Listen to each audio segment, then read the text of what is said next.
Allô tout le monde, bienvenue à ce premier podcast académique au thème de l'art du pitch. Donc je me présente, Laurent Sillier, je suis président des Jeux du commerce 2025. Salut, moi c'est Béatrice, je suis la vice-présidente exécutive des Jeux du commerce 2025. Et moi c'est Jérémy, puis je suis VP Sport des Jeux du commerce 2025. Donc, la gang, on commence ça avec, je pense que ce serait important, de mettre un petit peu la table avec peut-être un premier tour de ça ressemble à quoi nos expériences de compétition, d'où qu'on vient un petit peu du background, qu'est-ce qui nous a fait rentrer là-dedans. Jay, veux-tu commencer? Ouais. C'est vrai que c'est ça qui nous a fait rentrer là-dedans. Moi, ce qui m'a fait rentrer là-dedans au début, c'est une compétition que j'ai faite au cégep. C'est Place à relève, je sais pas si vous connaissez. Moi aussi, je l'ai faite. Ouais. Ok, je savais pas, vas-y. À Trois-Rivières. Ouais. Puis c'était vraiment le fun, j'ai vraiment aimé ça. Fait que là, après ça, quand je suis arrivé à l'Uni, je me suis dit, il faut que je me mette là-dedans. Puis j'ai fait des compés sport au début. Mais ensuite, la première que j'ai faite à CAD, c'était au Saint-Pau GRH 2021, que c'était en market RH. Ensuite, j'ai fait cas surprise au Jeu du commerce. Ensuite, j'ai fait strat au Jeu du commerce avec toi. Ouais. Puis finalement, j'ai fait un autre cas surprise au HM avec BA cette année. Fait que c'est ça, j'ai fait 4 fois des compés académiques. Cool. Moi, au contraire de vous autres, j'ai fait aucune autre compé avant d'être à l'Uni, même si ça m'a pris ma 3e année d'Uni avant de faire des compés. Ma première, c'était, au début, je voulais même pas pitcher. 0, ça me faisait bien trop peur. Je faisais le volet participation et ils nous ont donné un pitch. Fait que j'ai fait mon premier pitch là, qui était un cas de market RH. Puis j'ai vraiment eu la piqûre parce que cette année, j'en ai clenché 5. Donc j'ai fait le Saint-Pau cette année en management. Ensuite de ça, j'ai fait les jeux dans le cas interactif 24 heures. Ensuite de ça, j'ai fait une compétition hors réfac en ressources humaines. Finalement, j'ai fait l'OF en cas surprise et OHM le cas surprise avec Jay, encore une fois. Très cool, très cool. Pour ma part, un peu même de part que Jay avec Place à la relève, qui est genre une des plus grandes compétitions quand même au niveau collégial. Là. C'est vraiment comme le petit frère ou la petite sœur des jeux. Là. Vraiment, on devrait... D'ailleurs, on va peut-être penser à faire quelque chose pour le cégep, mais ça pourrait être pertinent. Je pense que vraiment, c'est comme deux vraiment compétitions qui sont quand même complémentaires puis qui amènent aussi la relève d'un jeu, d'ailleurs. Là. Mais... ouais, j'ai commencé là. J'étais venu faire une tournée en classe, puis c'était terrorisant. J'étais vraiment un gars introvert en plus au début, fait que j'étais comme aucune chance que je fasse ça. Mais next thing you know, j'en ai empressé enfilé 11 compé à 4 de suite. Du cégep à ma dernière année d'Uni. Toutes les compés, fait que tu peux pas imaginer nécessairement. J'ai fait 3 fois les jeux, 2 fois à CAD. Puis, c'est ça. Grosse passion pour ça. Je pense que j'ai vraiment focusé mon université là-dessus. J'ai bien aimé dire que j'avais un bac à compé puis pas un bac en marketing. Mais c'est ça qui m'a quand même, je pense, amené le plus d'expérience possible aussi. Puis, des rencontres, je pense. Tu sais, les trois, on n'aurait pas des liens aussi proches. Puis c'est la même chose avec plusieurs personnes du CO que les compés, c'est un peu ça qui nous a amenés. Puis au niveau A4, ça amène une proximité aussi différente. Là, dans le sens que, je veux dire, tu passes quand même des gros stretches puis des grosses émotions avec ce monde-là. Fait que... bref, tout ça pour dire que c'est un peu ça mon background.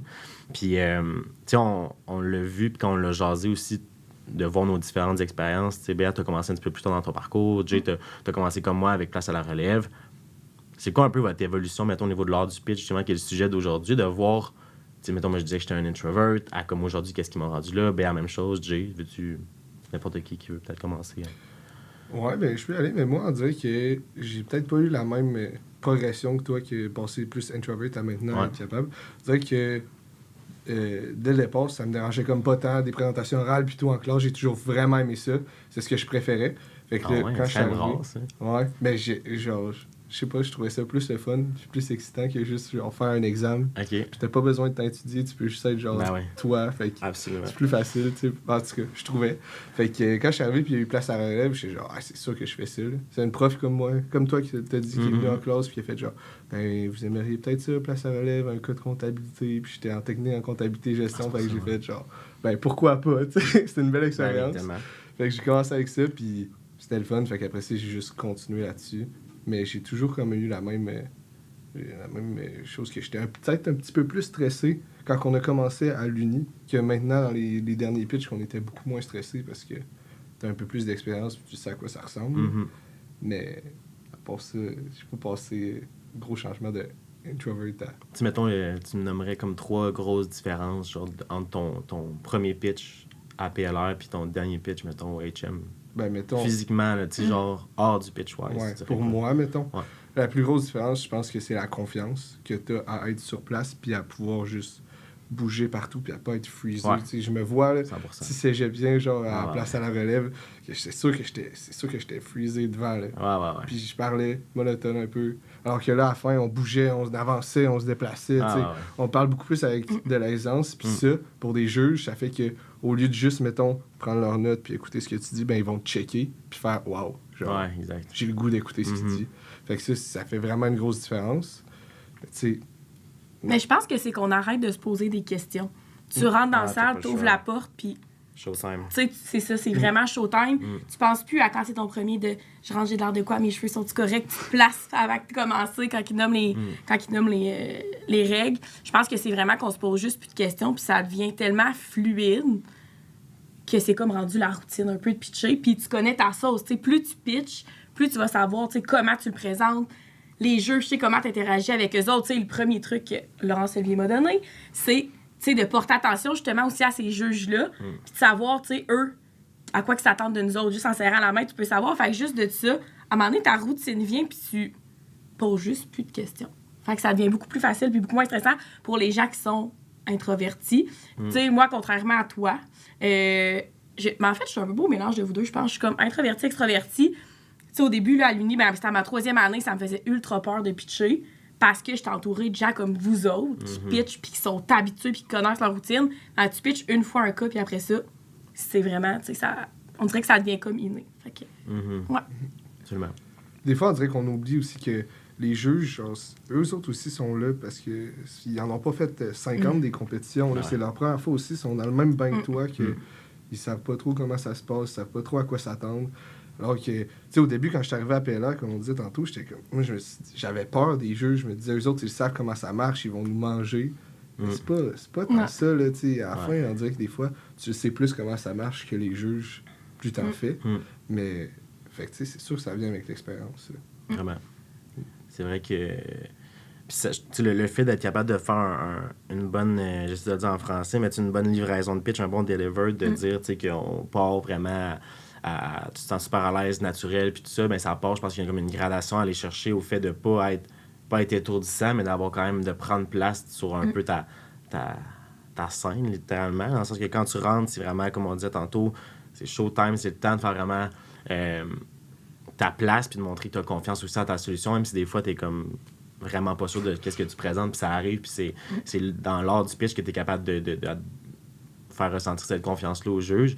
Fait que je pense que un des trucs qui est vraiment important, c'est que oui, il y a une partie, en tout cas selon mon point de vue de la chose, oui, il y a une partie il faut que tu sois toi-même, mais tu peux quand même te permettre, je pense aussi, de pouvoir aller au-delà de ça puis de dire, OK, je donne tout, puis au pire, ça sera un fail, mais de te mouiller, puis de sortir un peu de ta zone de confort en disant, ben d'habitude, je reste derrière le pupitre, puis je reste là, puis je bouge pas derrière le bureau. Le pupitre, on n'est pas au primaire, là, mais tu sais, derrière le bureau, de comme je reste collé au mur, mais tu sais, veille avec les VP académiques, des GDC, puis demande c'est quoi les limites, puis franchis-les, dans le sens que franchis le border des limites. C'est comme, si la limite c'est devant le bureau des juges, ben va jusqu'au devant des bureaux des juges, va faire un ice contact, puis le conseil le plus vieux en vente, c'est capable de regarder dans les yeux, regarde dans le front ici, ben fais ça, t'sais. Quand tu es rendu à pitcher une partie importante de ton pitch, puis tu es rendu devant le PDG, devant la VP marketing, puis tu regardes dans les yeux, puis ça te gêne, fait que tu sais que tu vas moffer ta phrase après, mais regarde-le ici. Ça va être le meilleur deliver de ta vie, tu sais. Fait que c'est des petits trucs comme ça qui permettent d'aller chercher des points de charisme, de confiance, puis d'aller marquer des points quand même en bout de ligne qui valent sur la grille, puis surtout qui vont venir élever un peu l'estime des juges envers toi. Tu sais, je pense que ça se pratique au fur et à mesure. Fait que tu sais, je pense qu'il y a le fait de, à chaque pratique, les équipes académiques devraient se donner aussi un défi. OK, aujourd'hui, on va marcher plus, on va justement essayer l'affaire de regarder si on va essayer de parler plus fort, varier notre ton. Tu sais, l'importance aussi des silences, on n'en parle jamais assez, mais moi, je pense qu'un des trucs que je donnais le plus à mes équipes après ça quand j'ai coaché, c'était créer des malaises. Parce que les malaises font que... Pas des malaises, faut pas que tu sois malaisant, on s'entend, on est tous en même longueur d'onde là-dessus, mais les juges vont passent leur journée des 8, 10, 12 heures à être assis, à écouter les pitchs, puis à entendre une voix en continu. À un moment donné, ça devient juste un verre d'oreille qui fait zzzz dans leur oreille. Fait que le fait d'avoir un silence de 4, 5, 6 secondes, ils vont te regarder. puis ils vont écouter ce que tu dis. Fait que de prendre aussi cette habitude-là d'avoir une ponctuation dans la voix, puis de dire, tu sais, que quand vous êtes à l'autre de dire quelque chose de super important, de faire une pause aussi longue que ça, tu sais. Puis de travailler ça, puis vous voyez, tu sais, il y avait juste, en tout cas, si vous voyez sur YouTube, je sais pas, juste Béa puis Jay, j'ai arrêté de parler, puis il était comme... Vous allez le sentir dans votre gut, c'est ça qu'on veut créer, tu sais, c'est genre, là, qu'est-ce qui va se passer pour aller chercher, justement, ce momentum-là. Puis après ça, ben une fois que tu as réussi ce momentum-là, ou qui a comme un peu plus le edge dans ta présentation, ben le reste, tu es bien plus à l'aise après de pouvoir le faire. Fait que, voilà, je pense que c'est un de mes 2 trucs préférés, je pense que j'aime le plus dire, puis qui permet d'élever vraiment la barre dans une présentation, qui vient tout de suite te distinguer aussi en tant qu'équipe, puis de créer cette confiance-là, puis cette synergie-là. Puis vous l'avez sûrement vécu, mais le fait que c'est important de se planter aussi dans une présentation, puis c'est la façon dont tu te rattrapes un peu avec ton équipe, puis qui voit tout de suite la synergie, tu sais.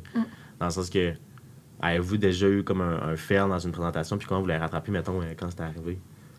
Ben, c'est sûr qu'on en a eu, mais me souvenir de comment on l'a rattrapé, je m'en souviens pas nécessairement parce que c'était plus en pratique que ça nous est arrivé. Puis là, comme tu dis, on l'a pratiqué, on a vu comment on pouvait agir à ça, mais on a plus changé qu'est-ce qui causait le fail pour pas que ça réarrive. Mais je pense que les juges, ils savent que tout le monde est humain. T'sais, des fois, quand tu fais une petite erreur, tu te trompes dans un mot ou quoi de genre. Faut pas tourner ça en panique, faut juste en rire. Dire, je m'excuse, je voulais dire ça. Tu passes à autre chose, c'est tellement plus facile que d'essayer de comme pelleter ça pour essayer de passer à autre chose, mais que ça marche pas pantoute, là, dans le fond. Moi, je dirais, j'en ai un, mais je sais pas si c'est un fail, mais quand même, c'est arrivé plusieurs fois en pratique. Tu sais, sûrement que ça vous est arrivé qu'on load notre présentation puis qu'on a beaucoup de stock à dire. Fait que ça qu'on n'a pas le temps de tout dire ou comment non, on défile. Quand j'étais arrivée pour pitcher au Saint-Pau, parce qu'on avait eu le temps de faire de la veille, on avait eu le cas avant, on avait mis la photo de celle qui est assise devant nous dans notre présentation. Puis ça a vraiment créé pas un malaise, au contraire, tout le monde riait, nous, incluant les juges. Mais nous, on savait qu'on perdait du temps puis on était rodés parce qu'on pratiquait notre 20 minutes depuis des jours et des jours et des jours. Mais je pense que dans ce temps-là, ce qui est important de faire aussi, puis c'est ça qui nous a fait, je pense, gagner des points dans un sens, c'est de garder ce rire-là. Puis au pire, ce malaise-là, on a perdu peut-être un bon 30-45 secondes, tu sais, qui était précieux. On n'a pas eu le temps de tout dire à la présentation. On est revenu en période de questions, mais eux, ce qu'ils se sont souvenus puis ce qu'ils nous ont dit, c'est ce moment-là, tu sais, qu'ils ont ri avec nous autres puis qu'ils avaient du fun, puis qu'ils voyaient qu'au final, on les connaissait tellement bien. Puis ils ont comme appris plus à nous connaître, tu sais, dans ce genre d'atmosphère-là où on a complètement divagué du pitch. Puis on a même parlé un peu d'autres choses, on ricanait. Fait que je pense que tout est dans la manière de le ramener. Fait que, tu sais, même dans les pratiques, là, testez-les, les moments où vous pourriez être malaisé parce que ça se peut vraiment que ça arrive, là, dans le fond. Vraiment. Toi? Je pense que c'était... ça m'a 2 fois au GDC. Je pense que c'était vraiment le fait que les juges étaient capables de voir que... juste dans les regards qu'on s'échangeait, que c'était pas des regards de comme... J'ai tout ce que tu dis présentement, ça n'a pas rapport. C'était genre, tu sais, c'est des petits sourires. Des fois, on rit. Quand quelqu'un qui se trompe dans un mot, on l'aide ou peu importe. Tu sais, c'est pas parce qu'une personne qui parle que tu peux pas juste donner un coup de main ou peu importe. Fait que ça, je pense que c'était déjà dans la gestuelle ou de regarder l'autre puis d'acquiescer qu'est-ce qu'il dit, tu sais, sans tout le temps être en mode bubblegum genre, pendant qu'il parle. Mais tu sais, dans le sens que tu peux juste acquiescer ce qu'il dit puis dire, ouais, tu sais, c'est vrai, faire des... Tout se passe dans le non-verbal aussi quand les autres parlent pas parce que si l'autre parle puis toi, t'es de même... Pendant ce temps-là, tu sais, c'est comme rough un peu pour les juges parce que c'est faux de penser que les juges te regardent pas à la face quand tu parles pas. Là. Fait que ça aussi, ils regardent. Fait que c'est important d'avoir toujours un bon, je pense, facing, on a le goût de dire, mais une apparence là-dedans. Puis le point que tu m'as fait penser en parlant justement des cas surprises, c'est que je pense que les cas surprises ou les cas, peu importe, qui sont donnés en avance,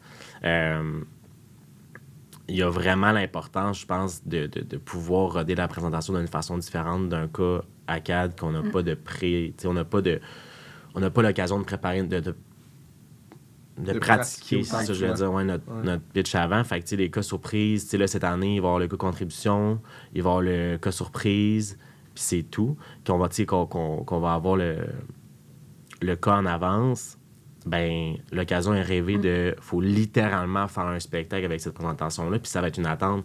C'est quand même une attente, je pense, aussi au niveau autant du CO que des juges, peu importe, dans le sens que le cas est remis d'avance justement pour créer cet engouement-là. C'est pas le temps, je veux dire, d'arriver avec un ballon puis un chapeau, mais crime de roder la présentation, puis d'avoir du fun là-dedans. Puis c'est supposé être, c'est ça, vraiment quelque chose qui vient créer une synergie particulière avec l'équipe aussi, puis de profiter de ce momentum-là pour aller, justement, élever la barre à ce niveau-là. Puis c'est ça qui fait la beauté de ces cas-là, puis c'est pour ça qu'ils sont créés aussi, tu sais.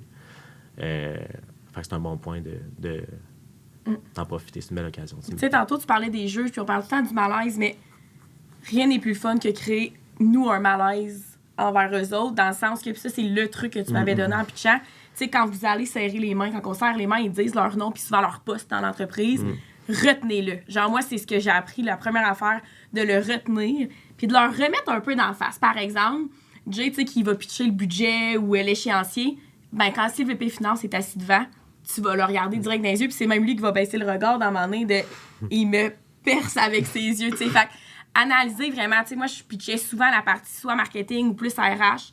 Quand j'avais les VP devant moi, là, je les fusillais littéralement du regard. Puis ça fait que eux sont vraiment confiants de leur strat, de ce qu'ils me disent. Puis eux, ça les déstabilise, puis c'est de ça qu'ils se souviennent aussi, tu sais. Fait que, ouais. C'est un bon point. Je pense que le moment de présentation est quand même crucial aussi. Tu sais, quand on rentre dans la salle, on veut surtout, souvent, on n'aime pas tant ce moment-là de soit serrer les mains ou de dire bonjour, tu sais, parce que c'est comme un moment plus gênant ou plus stressant. On a hâte de commencer pour que ça finisse, tu sais, quand on est stressé pour une presse, mais ce moment-là, il compte pas dans votre temps, là. Fait que, moi, j'ai toujours dit, tu sais, à mes équipes, j'étais comme, si vous voulez prendre 2 minutes, personne ne va vous arrêter, dans le sens que le compteur n'est pas parti, là. Ouais. Fait que, tu sais, bon matin, Laurence Olivier, enchanté. Puis là, elle va sûrement dire « Enchanté, Sylvie. Bonjour, Sylvie. » Tu sais, personne t'empêche de répondre avec ton prénom. Tu sais, enchanté, ils vont dire leur nom, mais réutilise-le après, leur nom, dans le sens que ça va faire partie de ton art du pitch d'entrer en contact avec les juges puis de créer vraiment un contact. Tu sais, quand je serre la main, mais je regarde pas déjà l'autre, là. Tu sais, puis ça se voit souvent. Puis si vous êtes maladroit puis vous échappez la gourde à terre, mais on en rit puis c'est le fun. Puis tu sais, c'est un moment, je pense que parmi les moments cruciaux du pitch, on en parle souvent, mais il y en a 3 souvent, mais il y en a même 4. Il y a la présentation au début, quand on serre la main. Il y a le début, les premiers mots qu'on dit. Il y a le cœur de la présentation. Puis à la fin, même, je pourrais même rajouter un 5e en sortant. Ouais. Souvent, on oublie cette partie-là. Puis quand on dit, ça dit, mettons, la période de questions est terminée, tout le monde est genre, ah, tu sais, genre, non, tu regardes ton corps droit, puis t'es fier, puis t'as fini ta présentation. Tu sors le dos droit, puis tu sors avec ton équipe, vous êtes fiers, mais de ne pas perdre ce core-là de présentation, même jusqu'à la dernière seconde, pendant que la porte soit fermée. Je pense que ça, c'est quelque chose qu'on oublie aussi, parfois. Et moi, un autre point que je trouve qui est vraiment intéressant à garder en tête quand tu es un pitcher là, pour n'importe qui, puis tantôt, ça m'avait fait penser quand on parlait au cas surprise, puis qu'on disait qu'on veut que ça soit rodé. Ben, des fois, quand c'est trop rodé, si on sort de ce qu'on avait en tête qu'on voulait dire, ben on perd complètement la carte. Ouais. Fait que moi, un truc que j'ai toujours trouvé super important de faire, c'est d'avoir des phrases de transition pour commencer les parties que je présentais. Fait que, mettons, si je présentais, je sais pas, les défis d'entreprise, ben j'allais me préparer une phrase qui allait être, on va continuer la présentation avec quelques petits défis, tu sais. Je la préparais d'avance. Fait que quand j'arrivais à mon moment de parler, je savais tout le temps c'était quoi la première phrase, deuxième phrase environ, de qu'est-ce que j'allais dire pour cette partie-là. Puis ça me permettait d'avoir le temps genre, de mettre mes idées en tête, de regarder un peu qu'est-ce qui se passait en arrière sur ma slide, de me rappeler c'est quoi la slide, puis après ça, de partir sur les idées. Je pense que ça, c'est vraiment important pour n'importe qui, de le savoir, surtout quand tu as ta structure définie dans ton pitch là, avec ton équipe. T'sais. Ça aussi, si vous le faites pas, vous devriez tous le faire, là, de savoir déjà quelle personne dit quoi. C'est qui fait l'intro, c'est qui fait l'analyse, c'est qui fait cette partie-là d'Astrat. C'est tellement plus facile après ça de savoir dans chaque pitch, ben quand Béa a fini les défis, je sais direct que c'est à moi de faire les forces, mettons. Fait que, elle finit, puis ça prend 1 seconde, bam, je suis reparti sur les défis, sur les forces, mettons. Défis forces. Comme ça, il n'y a pas de laps de temps que personne parle en présentation, puis que c'est comme pas fluide. On veut toujours garder notre flow pour que ça soit le meilleur possible pour les juges à regarder, puis que ça soit un peu un show, comme Lou, il l'a dit plus tôt. On veut que ça soit vraiment le fun à regarder pour les juges, parce qu'il envoie 12 des présentations dans la journée. Là. À un moment donné, ça devient long, puis plate. Fait que, absolument. Tu veux pas que ça soit toi. Ah ouais. Non, c'est ça. Vraiment pas. Ouais, puis tu sais, je pense que de t'assurer de, justement, comme tu disais, d'organiser ton spectacle, littéralement, ou de de préparer déjà tes mots de liaison ou tes phrases de liaison entre tes différentes parties de pitch, ça rentre aussi dans le core de ton storytelling, de ton histoire que tu veux raconter aussi, dans le sens que ça s'ancre bien là-dedans pour s'assurer que tout ton pitch a un lien ensemble. Puis le storytelling, il décline de plein de façons. Il peut se décliner avec l'agence fictive que tu crées, que tu veux créer, par exemple, un flow, justement, avec le nom de ton agence, puis comment tu racontes ton histoire, comment tu racontes ton pitch. Il y a des gens qui vont vouloir, tu sais, on parle des cas un peu plus créatifs ou des cas un peu plus, j'aurais le goût de dire comme humain, ou tourner autour de l'importance de créer une présentation qui est vraiment plus expressive, mettons. Il y en a qui vont vraiment plus mettre de l'emphase à d'autres niveaux. Mais je pense que l'important, c'est vraiment que les 3 personnes ont l'air de raconter une histoire puis pas de juste lire des slides. T'sais, on en parle souvent, là, mais d'avoir un storytelling, c'est que même si tes slides sont là en appui, tu es capable de déroger de ces slides-là à 100%. Puis encore plus quand on parle des cas avec des périodes de questions ouvertes, tu es capable de bouncer puis de réagir à ça puis quand même de l'inclure dans ton pitch. T'sais. Mais vous autres, au niveau du storytelling, avez-vous déjà eu, mettons, des quick wins ou genre des façons de faire qui s'assurent que ça soit charmeur un peu, cette partie-là qui est vraiment importante?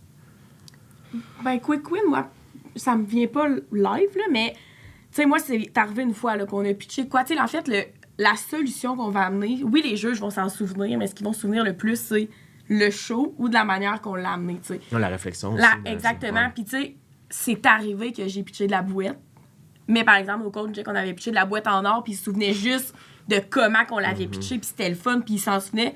Au final, notre solution était vraiment de la merde. Mais ça avait vraiment bien pitché, puis bien sorti, puis c'est ça qui t'était rappelé. Fait que même si en compé ou en pratique ou whatever, la solution, tu sais qu'elle est pas bonne, si ta pitch, là, comme si tu pensais que t'allais aller sur la lune avec ça, ben c'est ceux qui vont s'en souvenir, j'ai sacré.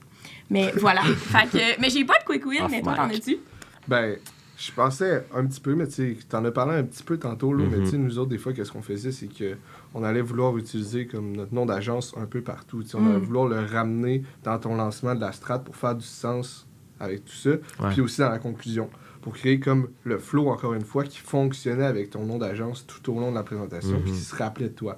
Mettons, je sais pas, l'agence...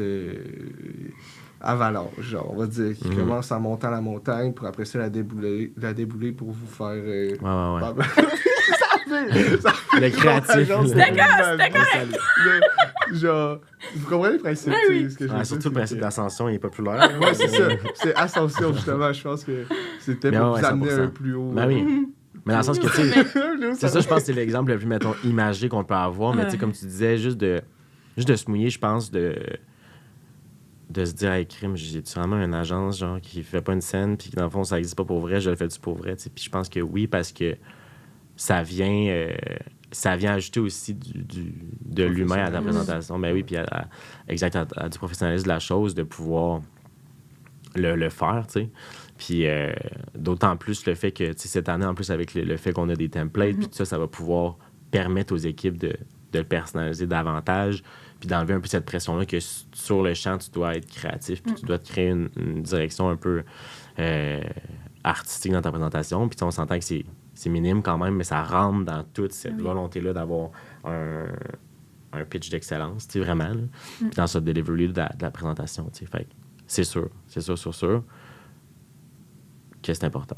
Tu parles beaucoup là, d'agences pour des cas qui sont plus créatifs, mais il faut vraiment s'assurer, tu sais, quand on pitch ou quand on lit, première fois que tu vas ouvrir la page là, en réseau, faut que tu t'assures de comprendre le mandat puis que les 3 membres de l'équipe connaissent le mandat. Parce que des fois, oui, tu vas être appelé à répondre au mandat en tant qu'agence, mais des fois, toi-même, tu vas être dans l'entreprise. Exactement. Tu sais, il y a différentes situations qui peuvent arriver. Par exemple, tu sais, il y a déjà une équipe qui avait un décès dans la famille, ben tu sais, on commençait le pitch en disant mes condoléances pour monsieur le président. Fait faut toujours s'adapter au brief, mais surtout au mandat puis ce qui est demandé, en fait, de l'équipe. Puis c'est ça qui va vous distinguer aussi, tu sais, des autres équipes qui sont passées. C'est qui a vraiment catché à la game puis qui l'a mis de l'avant pendant son pitch aussitôt qu'ils sont rentrés. Méchant bon point. Ouais. Puis tu sais, il y a une limite, je pense qu'on doit tous s'assurer de ne pas franchir, dans ce qu'on ne veut pas devenir non plus quétaine, ou on ne veut pas franchir une ligne trop cheesy de comme... Tu sais, mettons dans le coup qu'il y a un destin, on peut commencer à faker qu'on est triste, puis tout dans le sens que, tu sais, il y a un côté aussi qu'on ne veut pas franchir le fait qu'on est... Tu sais, c'est professionnel quand même, mais l'importance de, justement, on en parlait tantôt, mais c'est quoi ton rôle, justement, dans ce cas-là. Puis c'est comme ça, tu sais, on dit tantôt, on était comme, hey, c'est bien juste des jeux, tu sais, pour qu'on se donne autant, mais ça fait partie de la solution qui est évaluée, de comprendre un peu la place que tu dois prendre dans cette résolution-là, tu sais. Fait ça fait partie de la chose aussi. Puis ça diffère de différents cas. Tu sais, les cas de market, souvent, on sait que c'est plus axé vers des agences, des consultants, puis tout ça, mais des cas de chiffres vont peut-être être plus portés vers sur la consultation, où tu es à l'interne, justement, où tu as un point de vue plus externe. Fait c'est ça. Non, c'est certain, ça permet de se différencier des autres. Genre, les petits détails, c'est tellement important. Puis il faut prendre le temps d'y penser.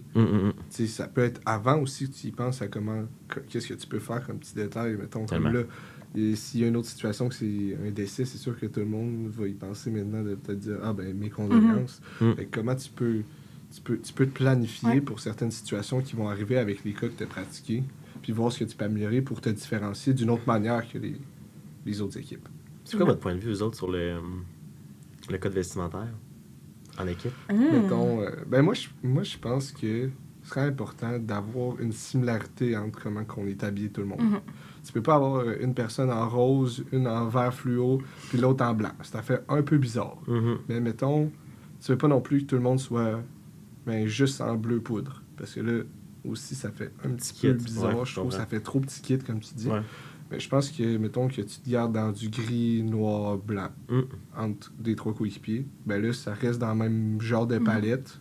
Ça passe bien.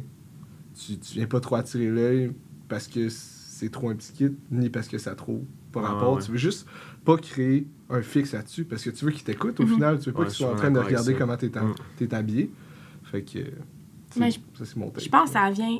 En fait, c'est le mot que tu as dit tantôt. Faut pas que ça soit cheesy. Genre vraiment pas, sinon ça, c'est une terreur nocturne.